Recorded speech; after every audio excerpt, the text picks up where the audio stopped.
Serial रिमझिम की 25 मई 2026 की इस फैनमेड कहानी में माहौल पूरी तरह बदल जाता है।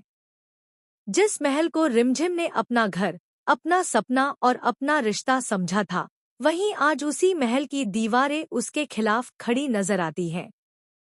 सबसे बड़ा झटका तब लगता है जब दादी सा अचानक रिमझिम को महल से बाहर निकालने का फैसला कर लेती हैं। कहानी की शुरुआत होती है महल के अंदर फैले तनाव से। समीर और रिमझिम के बीच पहले से ही गलतफहमियां चल रही होती हैं।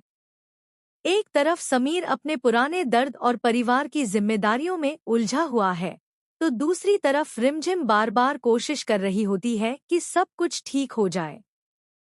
लेकिन हर कोशिश किसी नई परेशानी को जन्म दे देती है।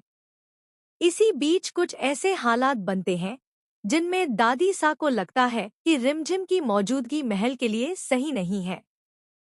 किसी गलतफहमी और भड़काए गए हालात के कारण दादी सा का गुस्सा अचानक फूट पड़ता है।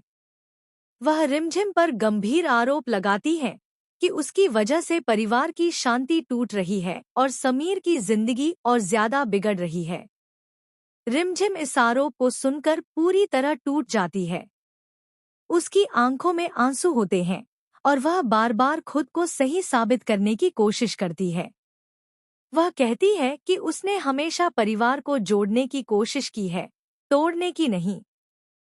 लेकिन उस समय कोई उसकी बात सुनने को तैयार नहीं होता। दादी सा गुस्से में आकर सबसे बड़ा फैसला ले लेती है। वह रिमझिम से साफ कह देती है कि अब उसका इस महल में कोई जगह नहीं है। यह सुनकर पूरा माहौल सन्न हो जाता है। रिमझिम कांपते हुए खड़ी रहती है। उसे यकीन नहीं होता कि जिस दादी सा को वह अपनी माँ जैसा मानती थी, वही उसे आज बाहर जाने के लिए कह रही हैं। उसकी दुनिया जैसे एक पल में बिखर जाती है। इसी दौरान समीर भी वहां पहुंचता है। वह यह सब देखकर हैरान रह जाता है। उसके अंदर एक तरफ गुस्सा होता है और दूसरी तरफ दर्द, क्योंकि वह जानता है कि रिमझिम हमेशा सच के लिए लड़ती रही है। लेकिन कहानी का सबसे दर्दनाक पल तब आता है जब दादी सा रिमझिम को महल से धक्का देकर बाहर निकलवा देती हैं। रिमझिम गिरते गिरते खुद को संभालने की कोशिश करती है, लेकिन उसका दिल पूरी तरह टूट चुका होता है। बारिश की हल्की बूंदों के बीच रिमझिम महल के बाहर खड़ी रोती रहती है। वह बार बार पीछे मुड़कर देखती है, लेकिन अब उसे वहां कोई अपना न